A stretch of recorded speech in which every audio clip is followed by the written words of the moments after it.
¿Qué tal, chicos? ¿Cómo están? Muy buenos días. Qué gusto saludarlos en esta nueva edición del curso de literatura y de razonamiento verbal, ¿no es cierto?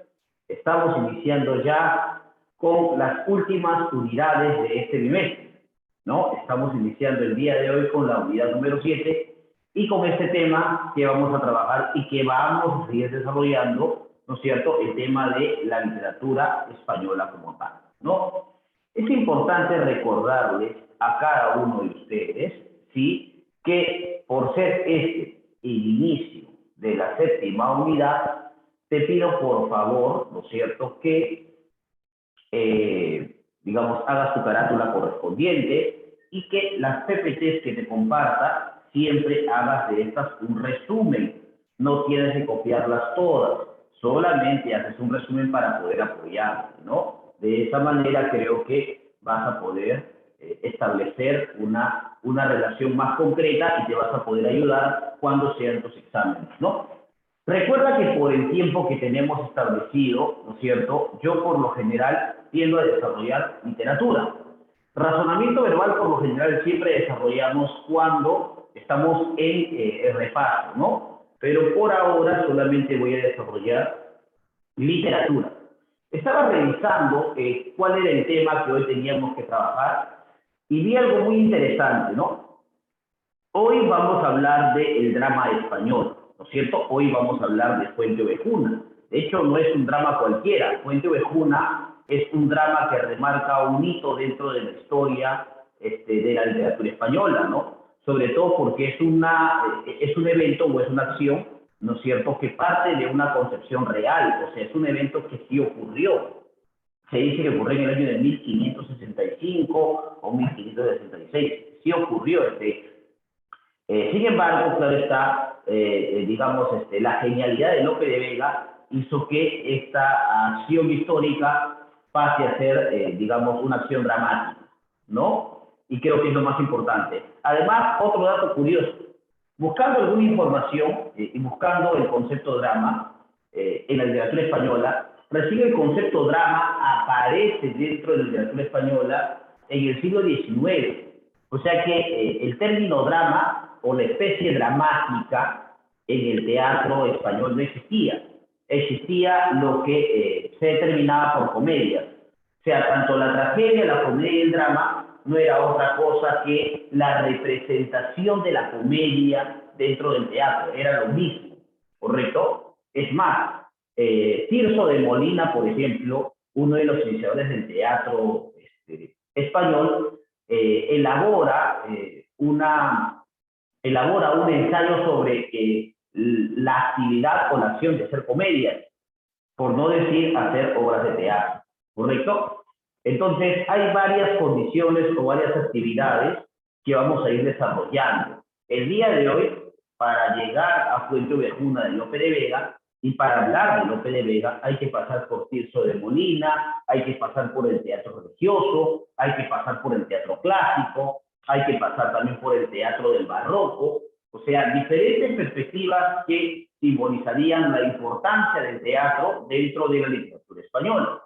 Entonces, ahora sí, vamos a enfocarnos, ¿no es cierto?, en el drama español y vamos a hablar fundamentalmente de Fuente Ovejuna, ¿correcto? Vamos a hablar de Fuente Ovejuna.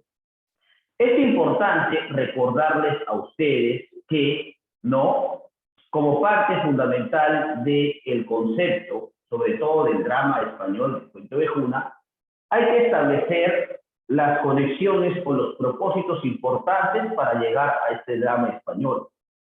Importante decir que el teatro español, al menos el teatro de Lope de Vega, era un teatro popular. Esto quiere decir que sus conceptos básicos y fundamentales se establecían, ¿no es cierto?, a partir de personajes villanos o personajes populares o personajes que se involucraban con la vida cotidiana, ¿no es cierto?, de la historia de España.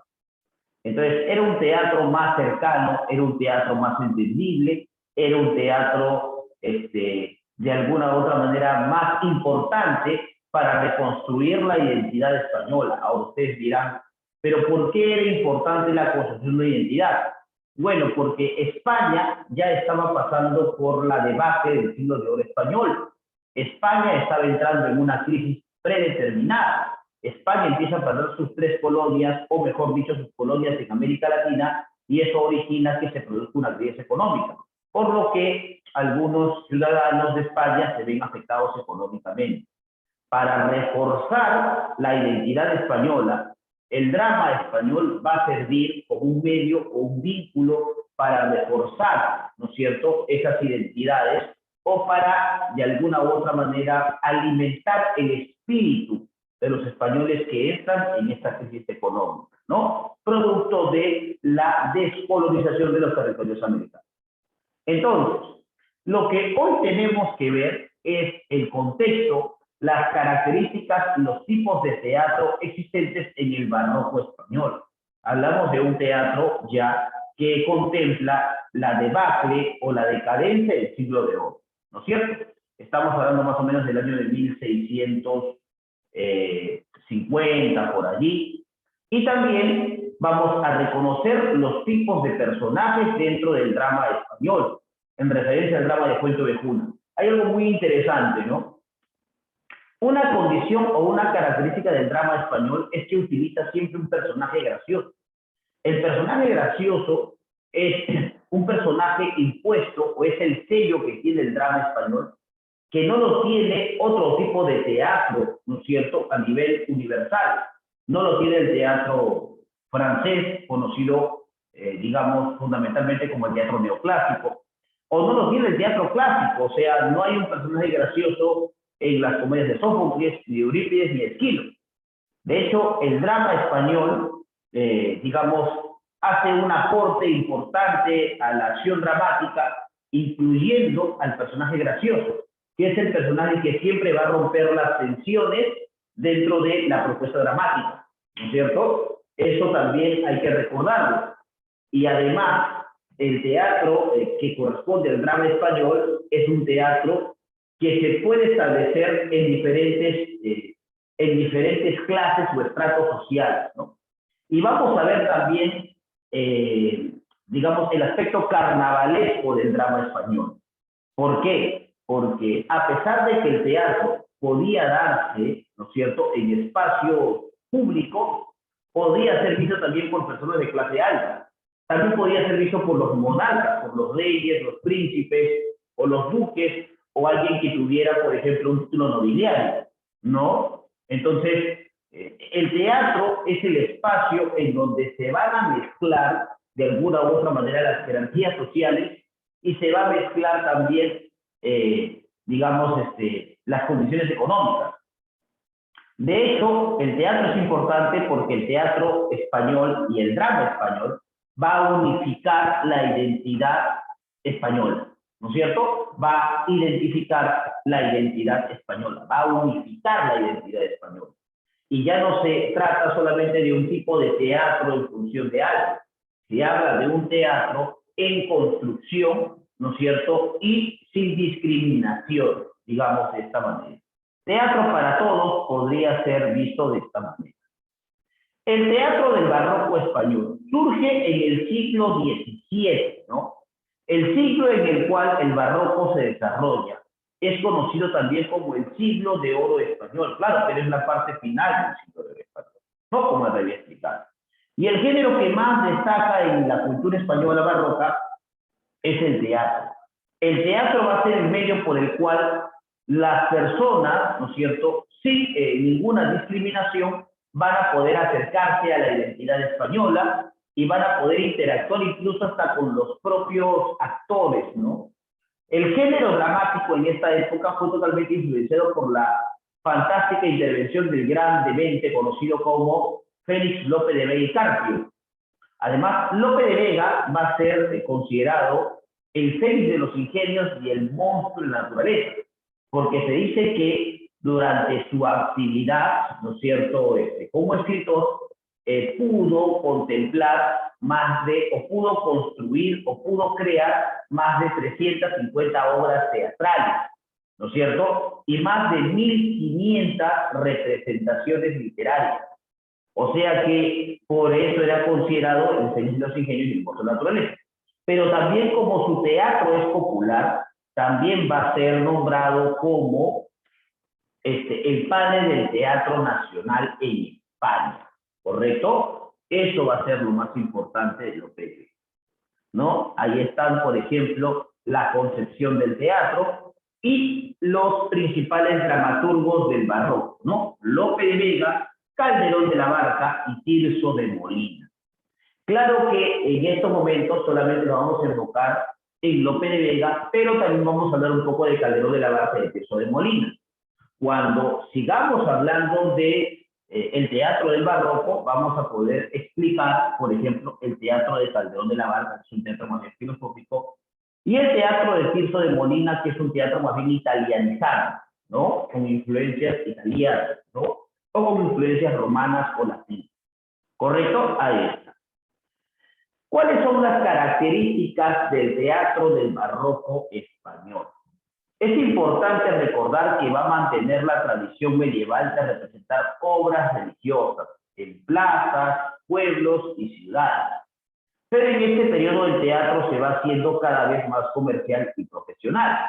Algo que ya había establecido, ¿te acuerdas, William Shakespeare, cuando vimos en la unidad número 6, con su Teatro del Globo, ¿no es cierto? A orillas del río Támesis. Shakespeare fue el primero en proponer al teatro como una empresa, ¿no es cierto?, generadora de dinero, ¿ya? Durante, digamos, esta época, también en España se va a, digamos, a mantener la tradición medieval, lógicamente que en comparación de otros países de Europa, España sí había tenido una relación, ¿no es cierto?, con la Iglesia Católica. De hecho, ¿no es cierto?, mientras que Europa se encontraba en un renacimiento pleno, ¿no?, con la concepción humanística, ¿no?, en España todavía seguía la concepción medieval, un renacimiento pero a medio, ¿no? Entonces, claro que el teatro se va a influenciar de la tradición medieval, ¿no es cierto? Pero, ¿no?, en este periodo el teatro se va haciendo cada vez más comercial y profesional. Se van a crear empresas teatrales, se van a crear, por ejemplo, grupos de actores selectos para interpretar ciertas acciones dramáticas en ciertos espacios también, ¿no? Los teatros, como lugares destinados a la representación de las obras, se convierten en una moda y surgen compañías para gestionarlo, ¿no? La gestión de estas compañías no abarca únicamente la organización de las obras, sino que abarca también el encargo de las obras y contratación de los autores, actores y el resto del personal como tal. Entonces,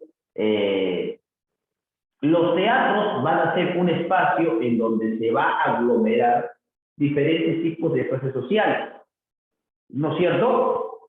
Se van a generar las compañías teatrales y claro está que estas van a organizar únicamente obras, ¿no es cierto? Obras por encargo de ciertas personas, pues, que contrataban los servicios de un dramaturgo, de actores, ¿no es cierto? Y de un escenario que por lo general era un escenario portátil, ¿no? Era un escenario itinerante, ¿correcto? Pero ahí está.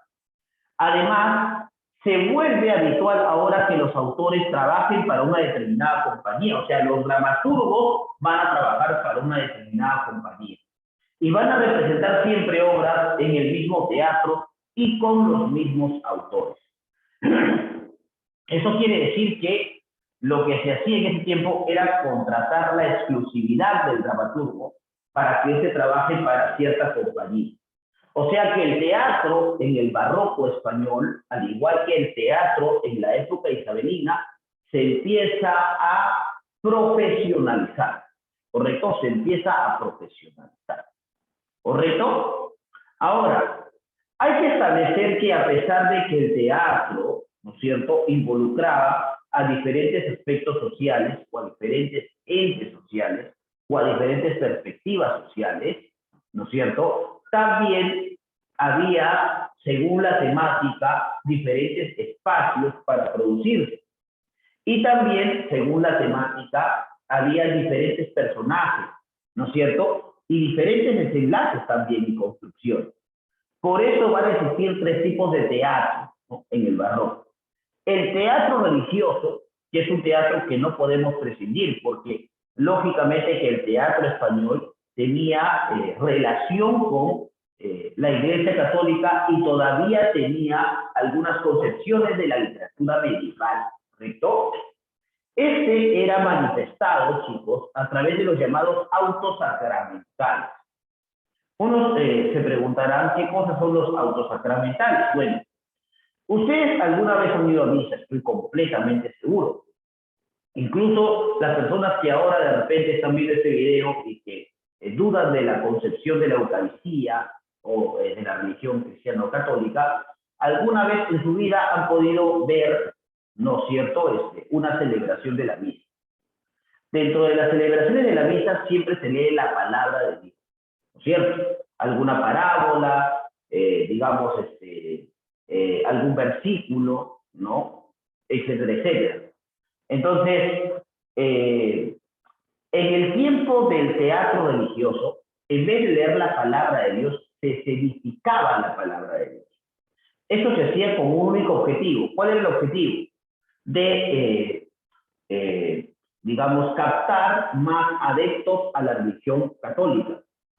En vez, por ejemplo, de escuchar de manera casi aburrida, ¿no es cierto?, un sermón de, digamos, el cura que profesa la misa, mejor ver la acción dramática, ¿no es cierto? Eso llama más la atención y la gente de todas maneras va a querer ir a ver esa acción dramática, sea parte de la religión o no. Por ejemplo, un auto sacramental o el primer auto sacramental de la historia de la literatura española fue el auto de los Reyes Magos. Ustedes saben que en España no celebran Navidad. O mejor dicho, sí celebran Navidad, pero no se acostumbra a que en Navidad se entreguen los regalos a los niños. No. Recién entregan los regalos el 6 de enero, cuando es el Día de Reyes. Porque se supone que en el Día de Reyes, los Reyes Magos entregaron de alguna u otra manera los regalos al niño Dios. ¿No es cierto? Entonces es una costumbre allá. Pero bueno, aquí tenemos los autos sacramentales. Eran piezas breves en un acto que presentaban los actos alegóricos, ¿no? Trataban sobre el tema religioso de la Eucaristía o comunión y representaban un conflicto entre el bien y el mal, ¿no es cierto? El teatro religioso o los autos sacramentales. Luego encontramos un teatro, ¿no es cierto? Bueno, estos por lo general se representaban en las misas, ¿no?, en las iglesias. Luego tenemos un teatro cortesano, también denominado teatro palaciego, porque se representaban, por ejemplo, o eran presentados por un público selecto, ¿no? Sobre todo para un público que tenía, pues, digamos, una clase mucho más alta o mayormente una clase particular, ¿no? Estamos hablando, por ejemplo, de que este teatro se representaba en salones y en jardines de los palacios, ¿no? Además, era para un público selecto, por lo general era para los reyes, para sus invitados o para algunos duques o algunas personas con títulos nobiliarios, ¿no? Ahora, este teatro era, por ser representado en las cortes, era un teatro más elaborado, ¿no? Era un teatro más elaborado. ¿Por qué? Porque dentro de este proceso se dan innovaciones escenográficas desarrolladas a lo largo del siglo bajo el reinado de Felipe IV, ¿no? Permitieron efectos especiales muy nuevos para la época de una gran espectacularidad.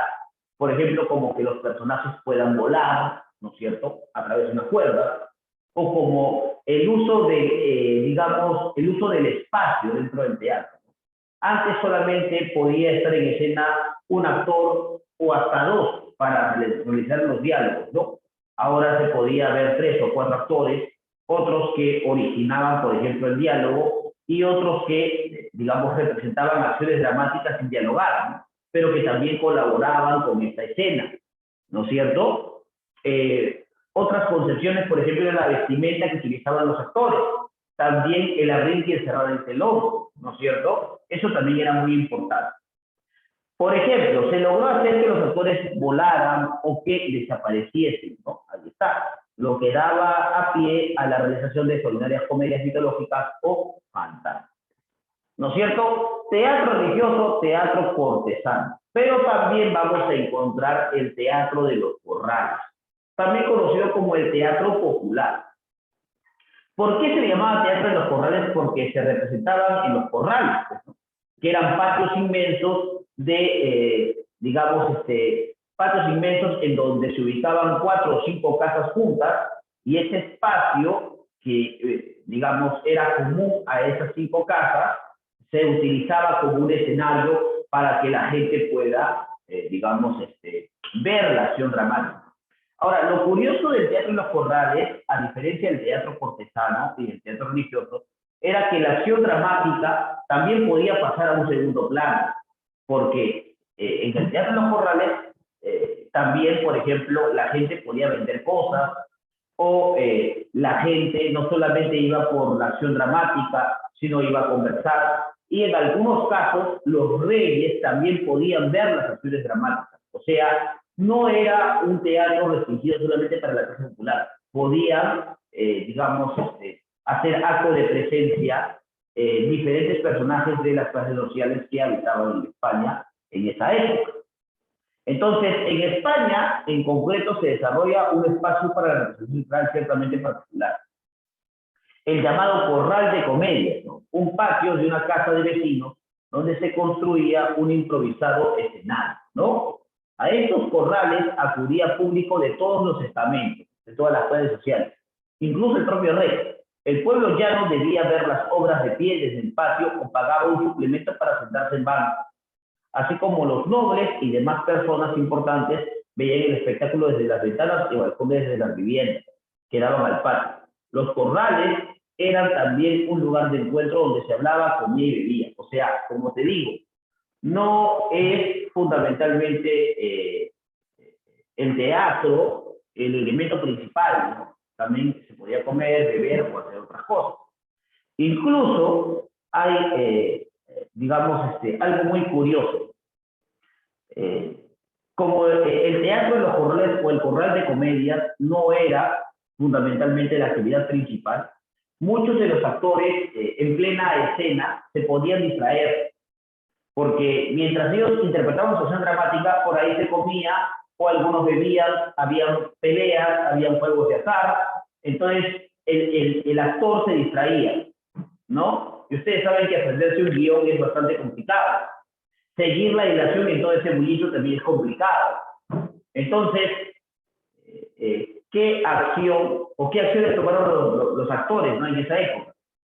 Bueno, tratar en la medida de lo posible de involucrar al espectador para que no sea el actor desconcentrado. O sea, mejor dicho, mientras que el actor estaba en escena, hacía las preguntas al público para ver si estaban atentos, para ver si seguían la dilación de la obra dramática. Y de esa manera, digamos, el actor se concentraba y también, digamos, los espectadores también captaban la esencia de la obra teatral. ¿Correcto? Esa era la idea fundamental. ¿Cuáles son los representantes del teatro del barroco? Vamos a encontrar a Tirso de Molina. Tirso de Molina, ¿no es cierto?, va a ser uno de los dramaturgos principales de la segunda mitad del siglo XVII. Su teatro va a acentuar la libertad de tiempo y espacio. O sea, no va a respetar las 3 unidades aristotélicas, mismo espacio, mismo tiempo y acción. Dio mayor importancia a la psicología en los personajes, ¿ves? Y potenció las situaciones cómicas. Ahí está. Sus obras, comedias de enredo, Don Gil de las Calzas Verdes. Obras de contenido bíblico, El condenado por desconfiar. Obras de tema histórico, La prudencia en la mujer, y su obra más importante, El burlador de Sevilla. En esta obra se crea la figura de Don Juan, personaje sin normas morales. El personaje de Don Juan Tenorio, que después, ¿no es cierto?, lo va a desarrollar José Zorrilla, dentro del romanticismo en el teatro español, ¿no? Pero eso va a ser más adelante, del cual vamos a hablar.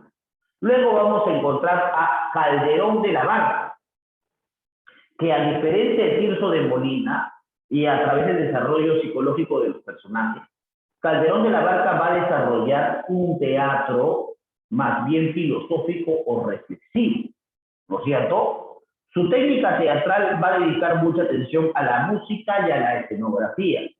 Hizo del escenario una combinación de todas las artes, cultura, pintura, música. Y su obra, ¿no es cierto?, va a representar temas como el desengaño, honor y amor en sus géneros. Por ejemplo, en dramas, El alcalde de Zalamea y La vida de sueño. Comedias, La dama duende y autos sacramentales, El gran teatro del mundo. En este último hay algo muy curioso, ¿no? Calderón de la Barca plantea la tesis que Dios es el titiritero y que nosotros somos sus títeres y que el mundo es un gran teatro.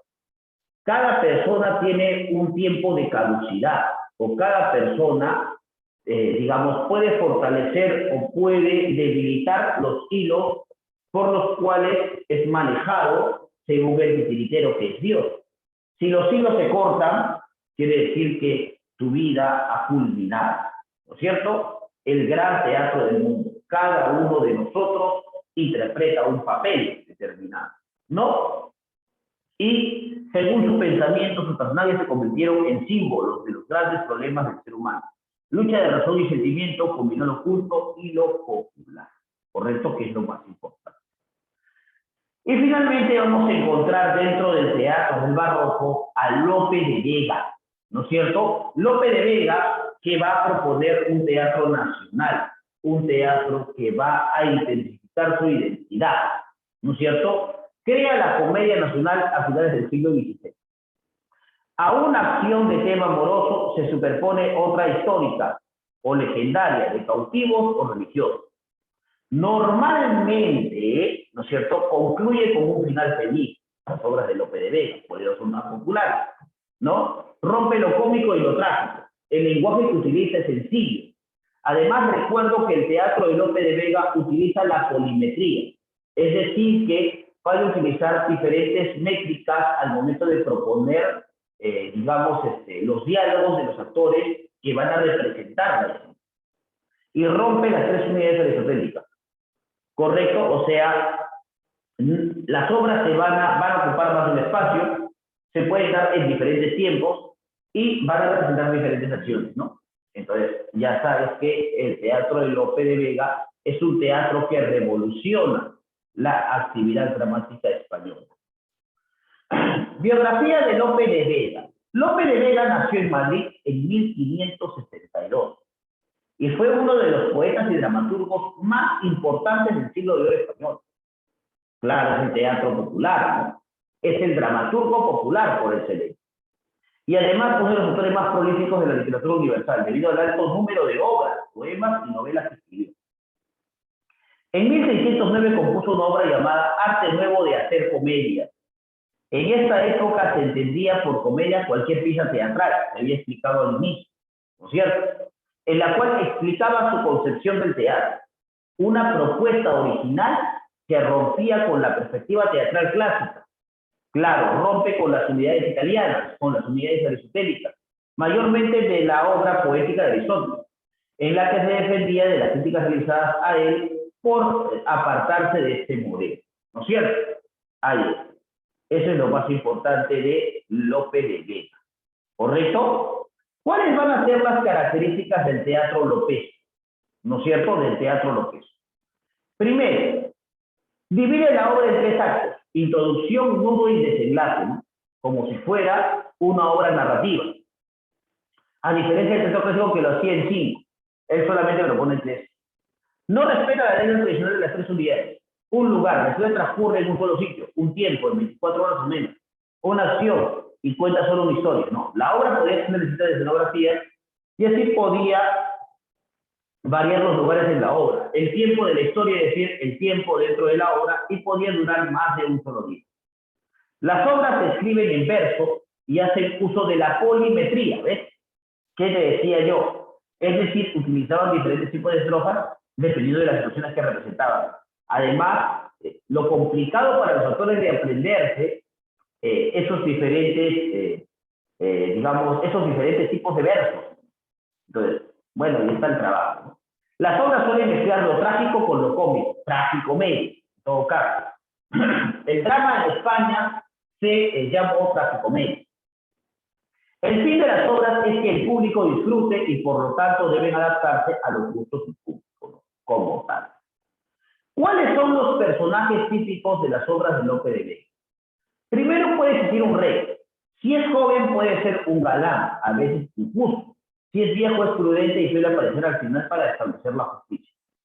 El galán tiene todas las virtudes y bien parecidas. El antagonista o villano suele ser un noble que abusa de su poder, es tirano y malvado. La dama es hermosa al igual que el galán, poseedora de muchas virtudes. El padre de la dama, un hombre ejemplar que defiende el honor de la familia. El gracioso, el aporte importante del teatro español. El criado del galán, pues nadie suele romper con las tensiones, ¿no? Con las tensiones. Y la criada, acompañante y confidente de la dama, suele emparejarse con el gracioso. ¿Correcto? Ahí está. ¿Cómo empieza Fuente Ovejuna? Mira, voy a hablar de conceptos básicos, claros, y luego te explico cómo es el drama, ¿no? Todo un pueblo se alza contra su señor y se convierte así en un símbolo del alzamiento colectivo frente a la injusticia. Cuando todos los vecinos asaltaban el castillo del comendador Fernán Gómez, en el interrogatorio que lleva a cabo la justicia para evitar que pueda condenarse a alguno de ellos, los aldeanos proclamaban la autoría colectiva del hecho.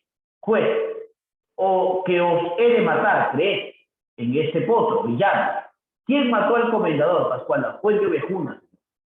Ahora, es importante recordar que este drama que propone Lope de Vega es un drama que se basa en un hecho histórico acontecido en Fuente Ovejuna, en Córdoba, en 1476. Es un drama que sí ocurrió, que sí pasó. El argumento es que el tema principal es el levantamiento del pueblo contra el abuso del poder del comendador. Se plantea un conflicto social entre el señor feudal y sus vasallos. Ya en el primer acto queda esbozado el tema de querer el comendador abusar de la audiencia y queda reflejado el derecho de pernada.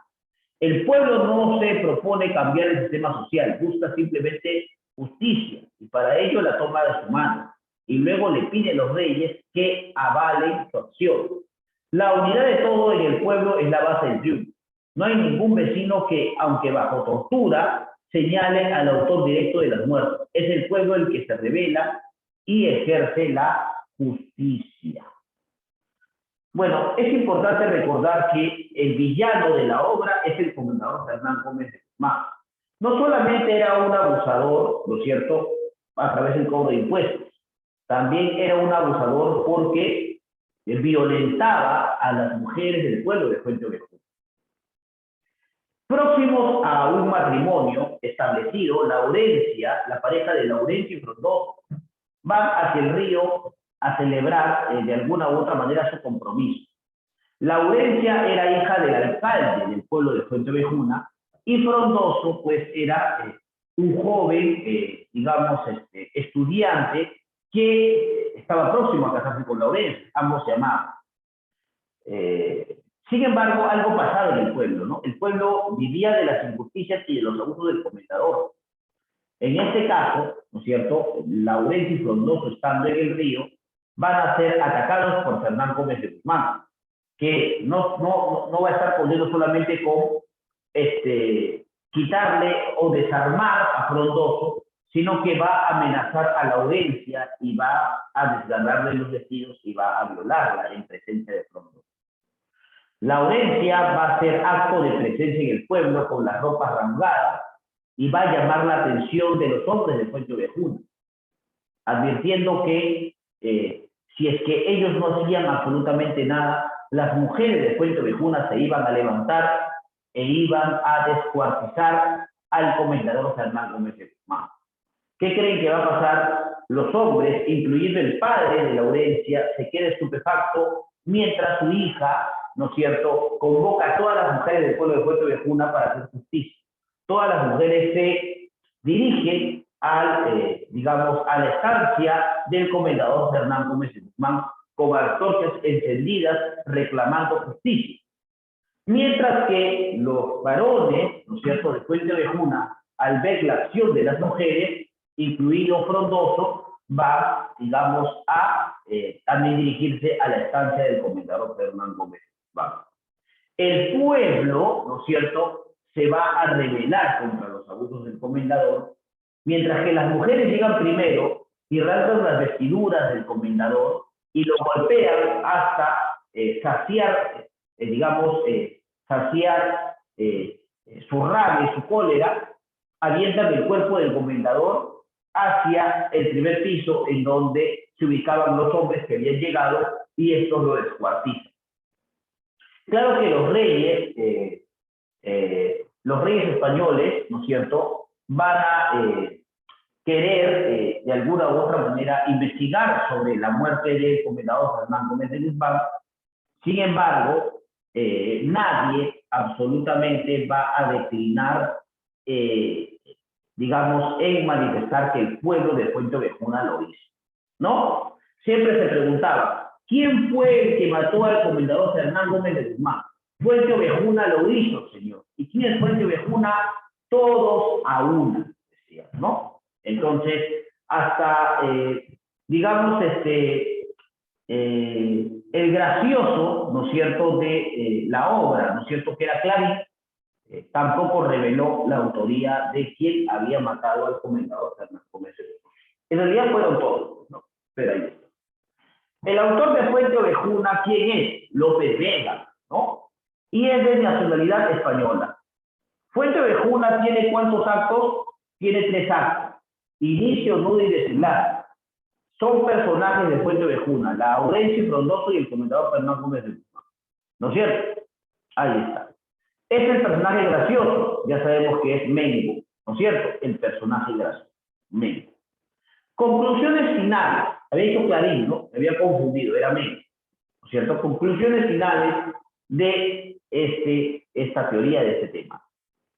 Primero, la comedia en el siglo de oro es un claro ejemplo de la renovación estética del teatro universal y de la diversidad temática que se agrega a partir de esto, ¿no es cierto? Los 3 tipos de teatro en el barroco demuestran los tipos sociales y las tradiciones de una España que está experimentando una crisis cultural y económica, ¿correcto? Y Félix López de Vega es el máximo exponente del teatro del siglo de oro, porque en su haber llevó más de 426 obras teatrales compuestas. Por eso se le llamó el Fénix de los Ingenios y el monstruo de la naturaleza. ¿Correcto? Entonces, esa era la teoría que teníamos que ver nosotros el día de hoy con respecto al drama de Fuente Ovejuna. ¿Correcto? Al drama de Fuente Ovejuna. Ahora vamos a desarrollar nuestro libro. Algunas preguntitas de nuestro libro van a ser muy importantes. Si quieres saber o conocer la historia de detalle de Fuente Ovejuna, acá están los actos que puedes seguir allí y representar. ¿No es cierto? Encuentra la sopa de letras los siguientes personajes de Fuente Ovejuna. Por ejemplo, ¿quién podemos encontrar? Rodrigo. ¿Dónde podemos encontrar a Rodrigo? Acá está Rodrigo. Rodrigo. Listo. Fernán. ¿Dónde podemos encontrar a Fernán? Fernán. Aquí está. Fernán. Pascuala. ¿Dónde podemos encontrar a Pascuala? Pascuala. Acá está Pascuala. Pascuala. Ahí está. Excelente, Pascuala. ¿Y Laurencia? ¿Dónde encontramos a Laurencia? ¿Qué estaba? Laurencia. Listo, chicos. ¿Ya ves? De esta manera completamos esta sopita de letras. Muy bien. Recuerda que Lope de Vega, conocido por ser el que demostrar la naturaleza, es uno de los grandes dramaturgos de la historia de la literatura española, autor de una extensa obra, consta de 426 títulos, ¿no? Ahí está. Fuente Ovejuna es obra de quién? De Lope de Vega, ¿no? Definitivamente alternativa A. ¿Ya? Lope de Vega es de nacionalidad española, pues, ¿no? ¿De dónde más? Española. Laurencia estaba enamorada de quién? De Frondoso. Alternativa A.